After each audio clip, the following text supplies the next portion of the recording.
Sometimes easy meets difficult. Have you ever been assigned an easy task which for you is actually very difficult to perform, and maybe for anybody else? And that is when you experience frustration. I have experienced that when I started taking singing lessons, and my teacher told me to breathe with my diaphragm. That's easy, it's your natural breath, but actually very difficult to do, and it's a secret of the great singers. And it's similar to what happens when a boss comes into a meeting and tells you to think out of the box. Come on, give me your creative ideas, think out of the box. I want to hear that. I need innovation. Easy, simple, but actually very hard to do. You need to practice. You need to know how to get out of the box, where to go, and how to come back inside the box, because that's where we live. We actually live inside our boxes. So I want to ask these questions. I asked those questions to myself, and this presentation is a little journey through my answers. I hope that some of these will resonate with yours. So the first thing is to ask why. Why should we really go out of the box? Because inside the box we feel safe. We agree with everybody else.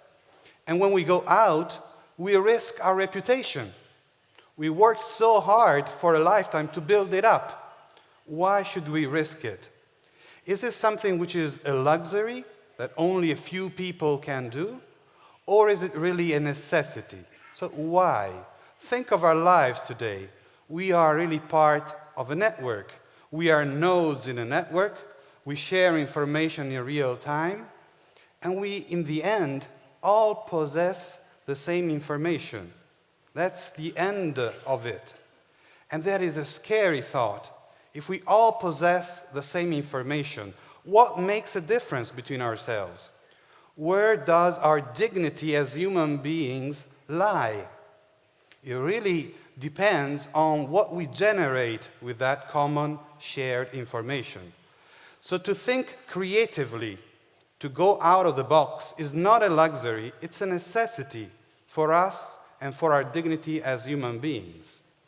So which box are we talking about? We must have a clear definition so that we are really talking about something specific. It's not our mind. We cannot think out of our minds. It's a boundary within our minds, the boundary between what we know and what we haven't still or yet thought about.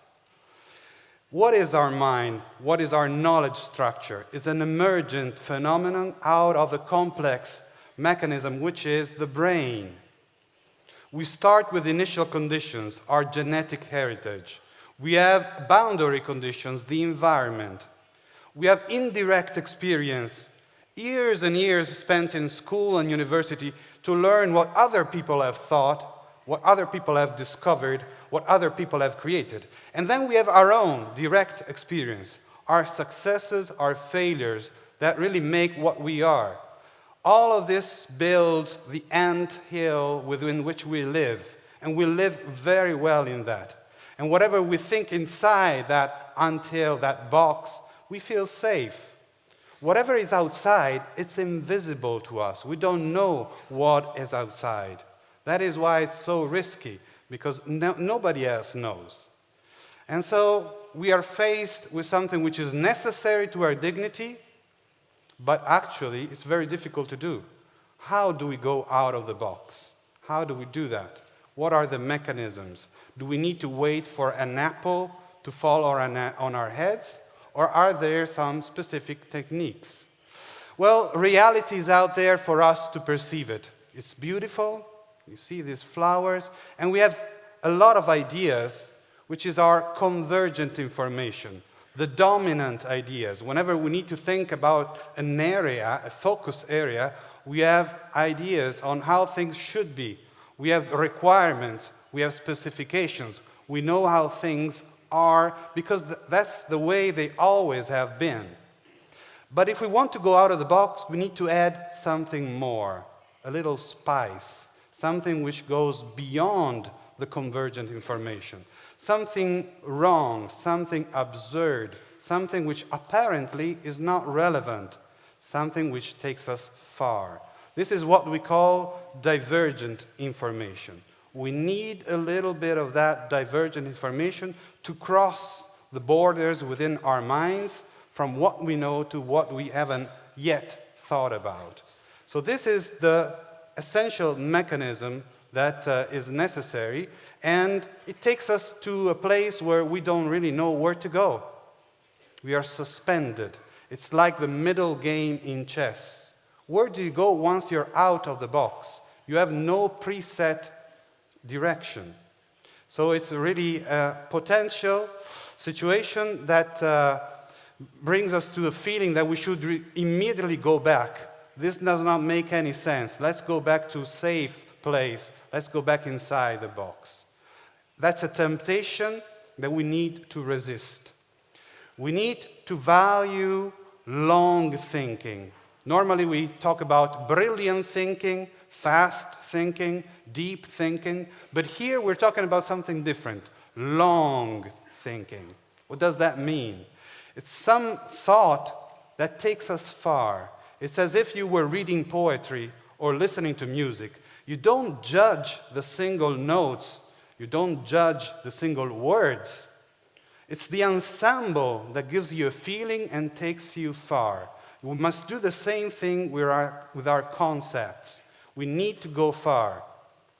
And so we can use association of ideas, combination of ideas, extraction of principles and application of those principles to areas where they were never applied before. We need to be open-minded. We need to be fluent. Look for alternatives and not for the correct answer. Because when you think creatively, there's no single correct answer. There are many possible alternatives. And suppose now that we are lucky, we land up upon a new idea in our travel, in the exploration out of the box. What is the value of that?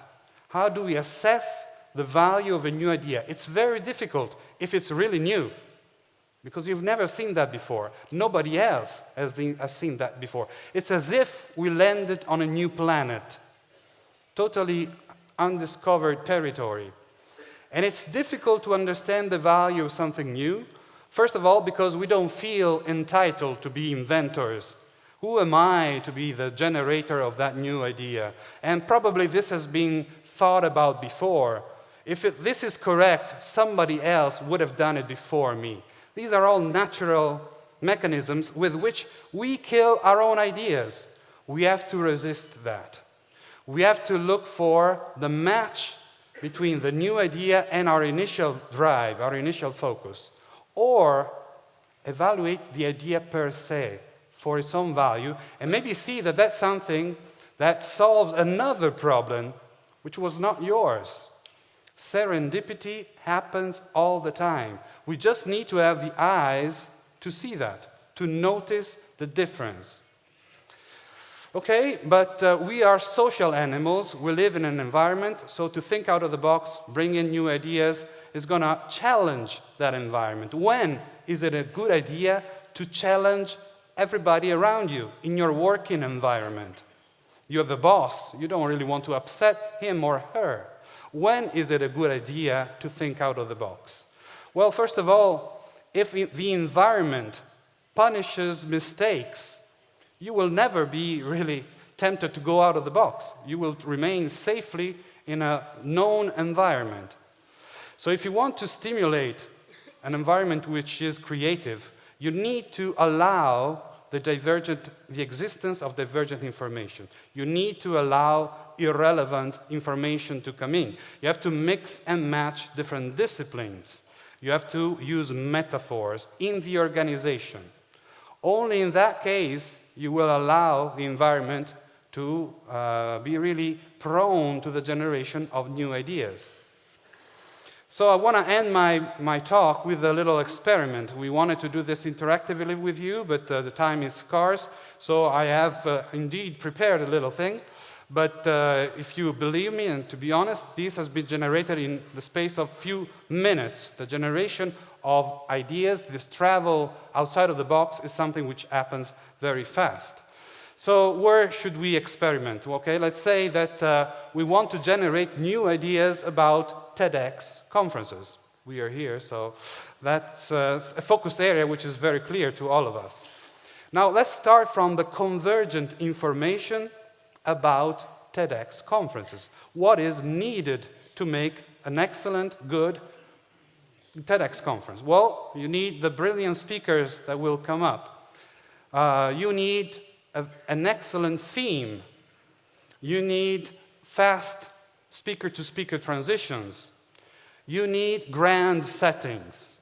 Okay, the list can go on, and all I'm saying is things that you already know.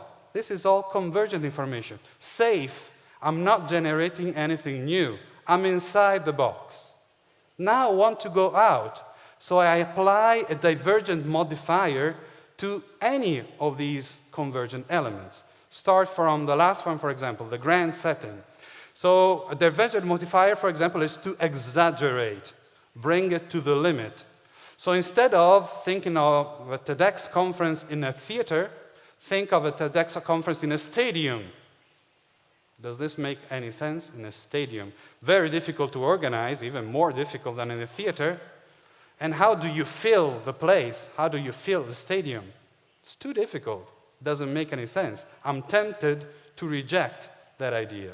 But then I move and I say, okay, maybe the stadium is already filled with people. So from that, you can get the idea of having a TEDx conference at halftime of football matches. A network of speeches which happens at halftime of football matches. Good idea, bad idea, I leave it for you to assess. Take another element. Good speakers, brilliant speakers. That's the most fundamental element of a TEDx conference. Let's take that away. We eliminate the good, brilliant speakers. Does this make any sense? No. We are out of the box. Does this lead to anything useful? Well, I could say that, okay, I don't need the speakers, but I need the speeches, the talks, the scripts. From this comes the idea of one speaker delivering the speech of somebody else. We exchange speakers. So it's a cooperative TEDx conference. Maybe we have duets on stage instead of a single element, or we have people that speak about somebody else's topic, and in that way we have one advantage at least. We take away the element of the ego. There's no ego anymore if you're speaking with somebody else's script. So these are just examples to show you that it's possible and not too hard actually to think out of the box. I hope this journey, in a way, was interesting for you, and now you want to do more of that. So thank you very much for your attention.